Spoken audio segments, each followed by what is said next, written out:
Kenapa tiba-tiba ada larangan buka bersama walaupun ini memang sebatas ASN dan pejabat negara yang masih ada kaitannya dengan kekhawatiran atas COVID. Jadi ini yang tidak masuk akal ada di situ.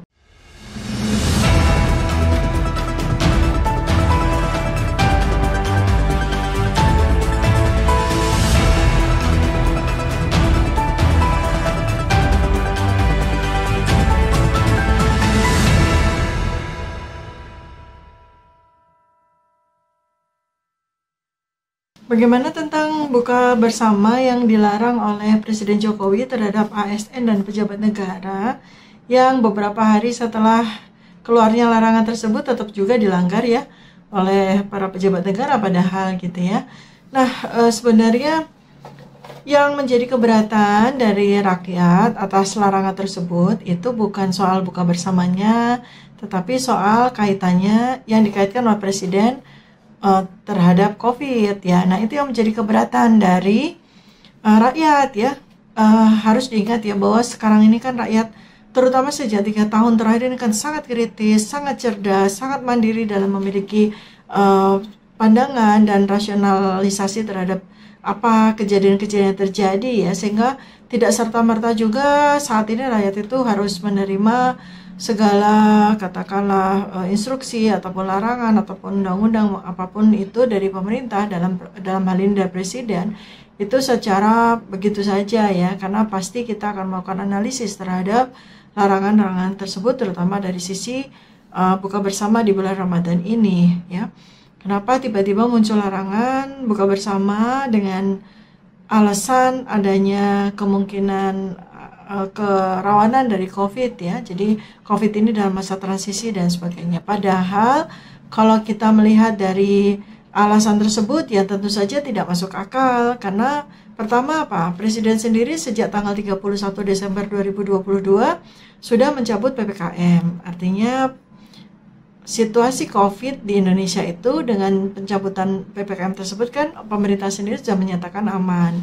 Kemudian Presiden sendiri juga ya sudah kemana-mana mengikuti bahkan menghadiri serangkaian kegiatan-kegiatan yang massal, bahkan kegiatan-kegiatan yang casual ya seperti konser, band, rock dan sebagainya itu yang Presiden secara antusias itu hadir di setiap kesempatannya bersama dengan keluarga, nyonya ya First Lady ya Ibu Negara ya, itu pun juga asik mengikuti konser-konser yang dihadiri oleh ribuan orang selama ini. Sebelum Desember juga Presiden sudah menyelenggarakan acara G20 yang meliputi banyak sekali acara di Bali dan itu pun juga sudah menunjukkan bahwa situasi COVID di Indonesia itu sudah terkendali. Jadi kenapa tiba-tiba ada larangan buka bersama walaupun ini memang sebatas ASN dan pejabat negara yang masih ada kaitannya dengan kekhawatiran atas COVID. Jadi ini yang tidak masuk akal ada di situ. Kalau misalnya larangan buka bersama kepada ASN dan pejabat negara ini berkaitan dengan katakanlah pengencangan ikat pinggang, diharapkan agar memiliki sikap hidup yang sederhana dan berhemat ya, ini juga larangan yang rasionalisasinya juga sulit untuk didapatkan ya, mengingat gaya hidup dari pejabat-pejabat pun Presiden maupun keluarganya sendiri kan juga jauh dari hemat, jauh dari sederhana kan. Presiden beberapa waktu yang lalu juga menyelenggarakan acara pernikahan dari putra bungsunya yang luar biasa, yang pasti memakan biaya yang begitu besar ya untuk suatu perhelatan acara pernikahan, dan ini menjadi acara pernikahan terbesar seorang anak presiden ya kan. Lalu berikutnya juga bagaimana gaya hidup para pejabat juga kita bisa soroti ya. Sebelum Ramadan juga banyak pejabat yang tanpa ragu-ragu, tanpa sungkan memamerkan kegiatan-kegiatan kuliner ya, seperti misalnya Menteri BUMN itu yang rajin sekali berkulineria kemana-mana ya. Juga beberapa acara-acara yang diselenggarakan oleh pejabat-pejabat ya, itu kan juga sangat-sangat mewah, dan ini menjadi semacam kontradiktif gitu ya kalau kemudian larangan buka bersama untuk ASN dan pejabat itu berkaitan dengan gaya hidup sederhana.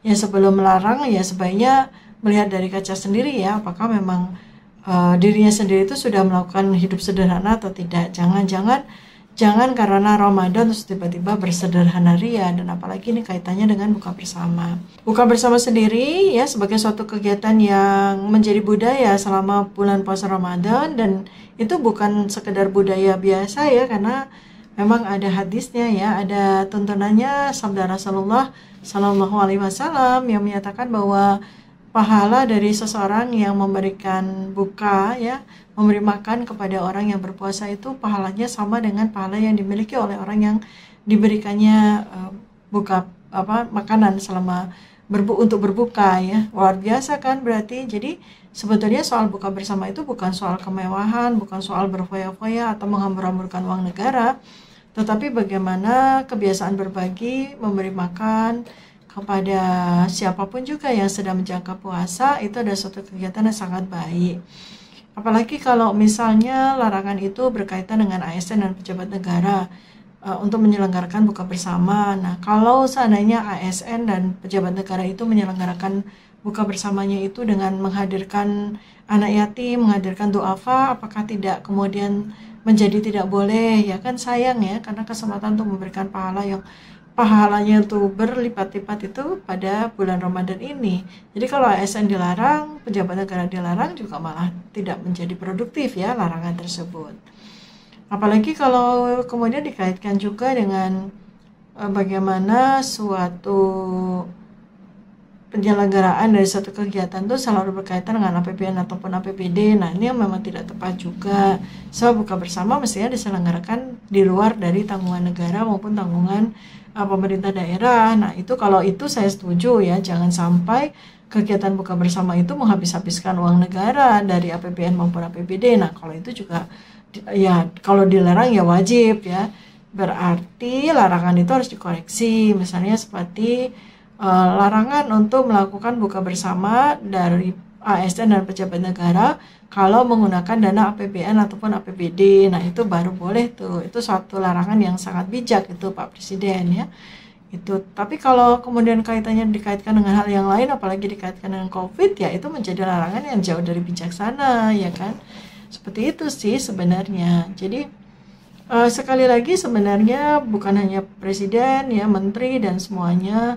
Rakyat sekarang ini jauh lebih cerdas loh dengan kemajuan teknologi ya. Rakyat mudah sekali mengakses ilmu, pengetahuan yang kemudian memacu daya berpikir dan nalar ya. Sehingga menjadi sulit untuk menelan begitu saja ya sesuatu yang tidak rasional, sesuatu yang tidak masuk dari akal sehat, sesuatu yang tidak masuk logika.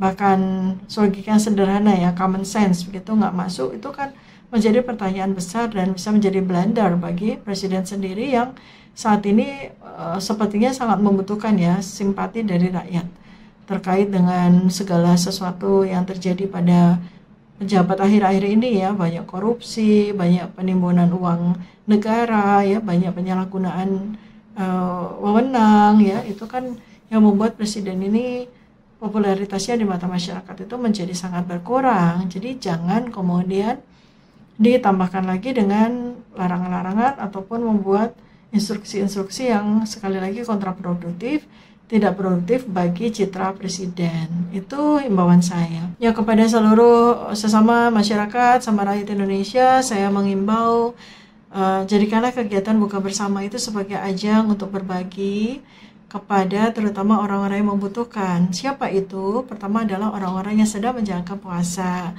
Kedua adalah orang-orang yang tentu saja tidak beruntung ya, seperti fakir miskin, anak-anak terlantar, anak-anak yatim, dan kaum duafa.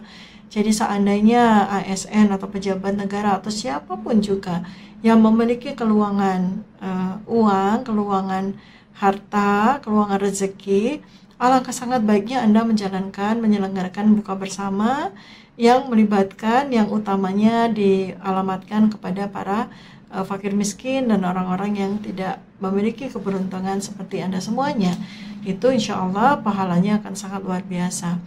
Kalau kaitannya juga dengan pahala, maka ya orang yang memiliki banyak keluangan, banyak peluang untuk menghasilkan pahala.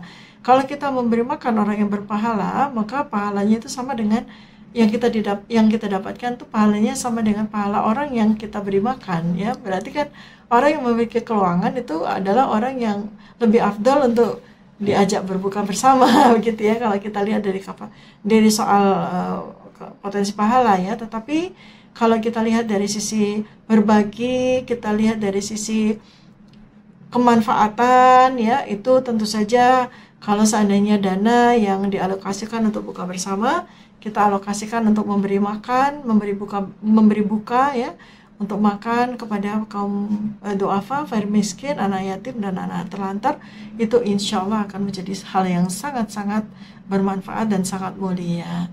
Ayo kita rajin, ayo kita selenggarakan buka bersama selagi Anda punya kesempatan, selagi Anda peluang untuk bisa meraih keberkahan dan pahala dari Allah Subhanahu wa taala.